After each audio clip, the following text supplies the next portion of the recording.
नमस्कार, पोल खोल मीडिया से मैं अमित जैन। आज का विषय शुरू करने से पहले मैं कुछ प्रश्न पूछना चाहता हूं। क्या इंसानियत शर्मसार होती रहेगी? क्या इंसानियत का कत्ल आपके और हमारे आंखों के सामने होता रहेगा? क्या आप और मैं हमेशा ही मुख्य दर्शक बने हुए रहेंगे जब हमारे सामने अन्याय हो रहा है, हमारे सामने कोई रो रहा है, बिलख रहा है, तड़प रहा है? क्या हम उसकी मदद करने के लिए 2 कदम चलने से भी हिचकिचाते रहेंगे? ताजा वाकया है मध्य प्रदेश के उज्जैन नगरी का। वही उज्जैन नगरी जो बाबा महाकाल की नगरी है, धर्म की नगरी है, आस्था की नगरी है, भक्ति की नगरी है। हजारों लाखों भक्तगण प्रति वर्ष उज्जैन आकर बाबा महाकाल के दर्शन करके खुद को धन्य समझते हैं।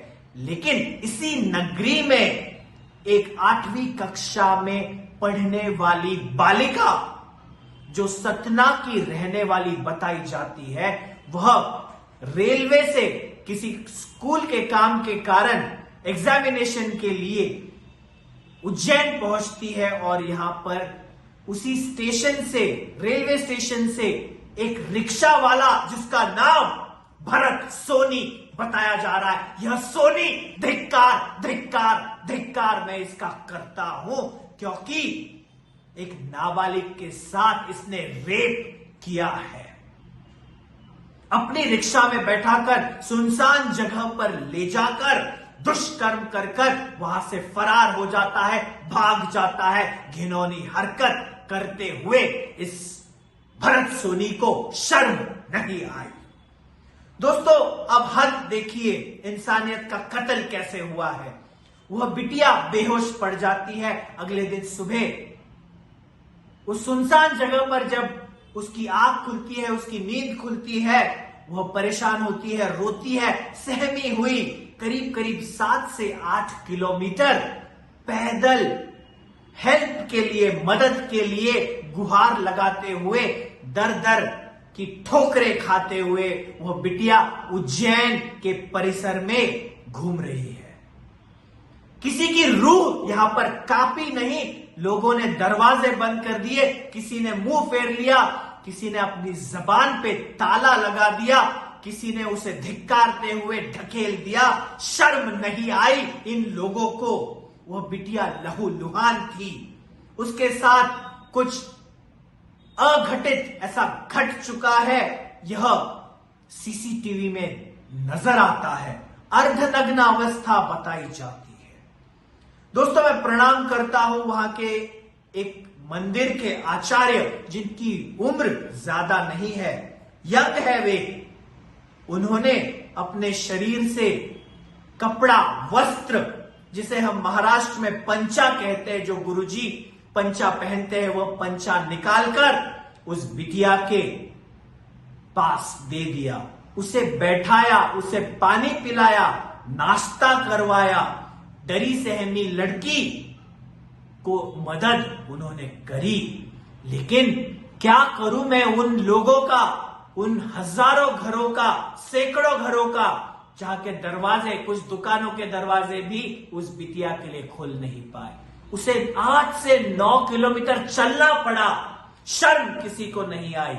मैं गुजारिश करता हूं government of Madhya Pradesh, police प्रशासन से, सरकारी नुमाइंदों से कि जल्द से जल्द इस केस में कार्रवाई होनी चाहिए। भरत सोनी को अरेस्ट कर लिया गया है, पुलिस आगे की कार्रवाई कर रही है। मैं गुजारिश करता हूं पोल खोल मीडिया के माध्यम से कि यहां पर जल्द से जल्द चार्जशीट दायर होनी चाहिए। न्याय देवता का ऐसा न्याय मिलना चाहिए फास्ट ट्रैक के माध्यम से, जैसे कुछ वर्षों पहले राजस्थान में केवल 14 दिनों में एक बिटिया को न्याय मिल गया था। उसी प्रकार से उज्जैन नगरी में जो घटना घटी है, उसकी जितनी निंदा करी जाए कम है। लेकिन पोल खोल सिर्फ निंदा नहीं करेगा, पोल खोल गुजारिश करेगा कि यह मामला जल्द से जल्द इसका निपटारा होना चाहिए और यह जो भरत सोनी है इसे फांसी की सजा ही होनी चाहिए। ब्लड स्टेन्स उसके ऑटो रिक्शा में मिले हैं। दोस्तों, एविडेंस है, यहां पर डीएनए जैसी व्यवस्था है, साइंस विज्ञान आगे बढ़ गया है। बस कार्रवाई अगर उचित समय पर होती है तो न्याय अवश्य ही इस विक्टिम को मिलेगा।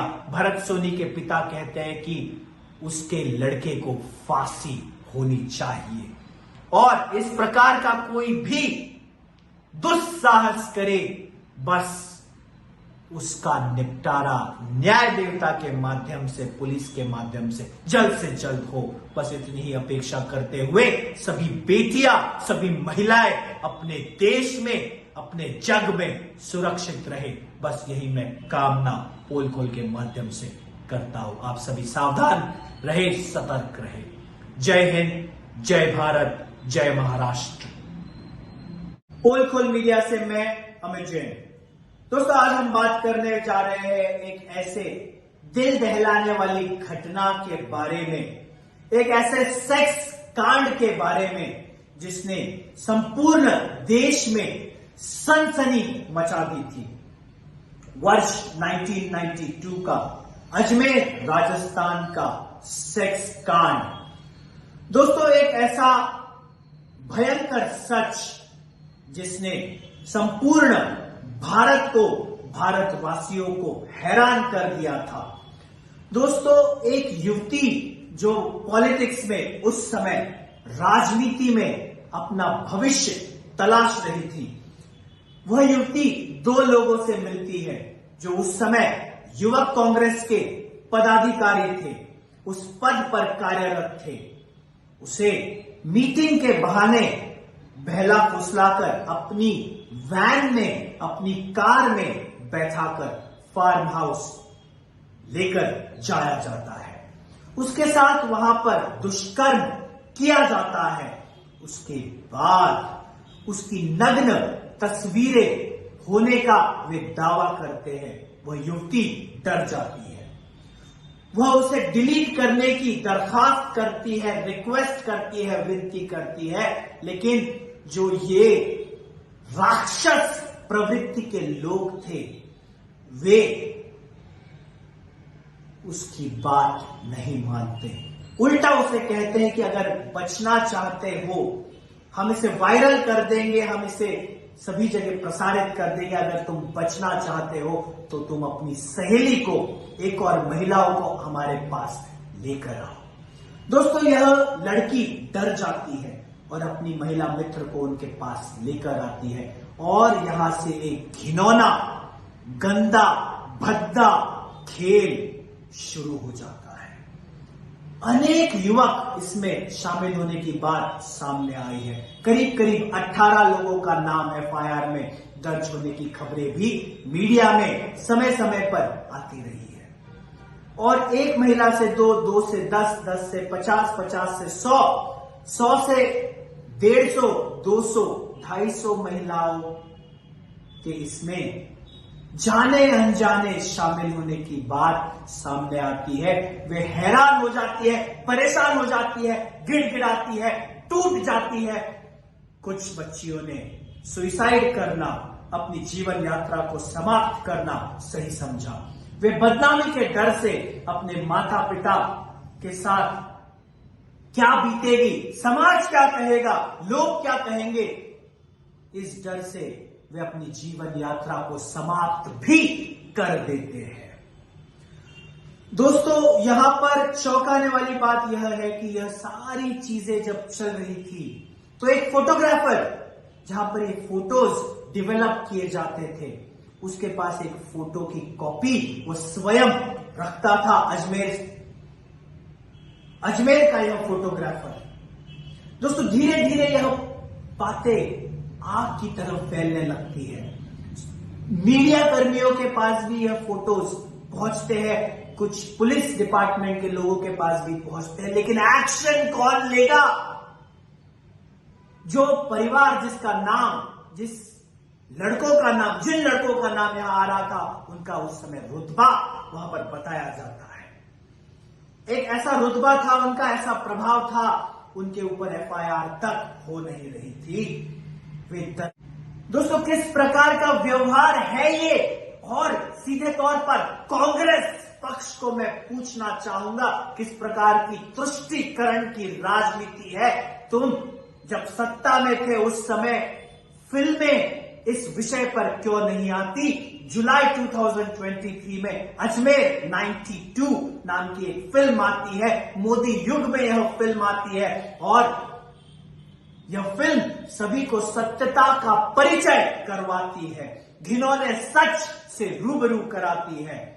एक साहस होना चाहिए, हिम्मत होना चाहिए इस विषय को सभी के समक्ष लाने के लिए। मैं सल्यूट करता हूं, सलाम करता हूं उन प्रोड्यूसर्स का, डायरेक्टर्स का, इस मोदी युग को मैं सलाम करता हूं कि कम से कम लोग इस विषय पर बात करने लगे हैं। पोल खोल अपना धर्म मानता है कि जो घिनौना सच है आप सभी के समक्ष आना चाहिए, क्योंकि दोबारा किसी की इज्जत ताक करने की कोई हिम्मत ना कर सके। पोल खोल बिना डरे साहस के साथ जस की तस खबर देने में विश्वास रखता है। दोस्तों, आइसक्रीम खिलाना, वहां पर माहौल बनाना, पार्टीज में इनवाइट करना, यह उनका दिनचर्या का भाग हो गया था। लेकिन मैं दरखास्त करूंगा युवकों से, युवतियों से, ऐसी कोई खबरें आपके सामने आती है, ऐसे कोई जालसाजी आपके समक्ष करता है, तो उसका पुलिस में रिपोर्ट कीजिए। सोशल मीडिया प्लेटफॉर्म्स पर आवाज उठाइए। अपने किसी दोस्त के साथ कोई बुरी हरकत कर रहा है, गंदी हरकत करने की कोशिश कर रहा है, तो उसके खिलाफ आवाज उठाइए। मीडिया पोल खोल आपके सामने है, ताकि इस प्रकार की कोई घटनाएं कभी फिर घट ना सके।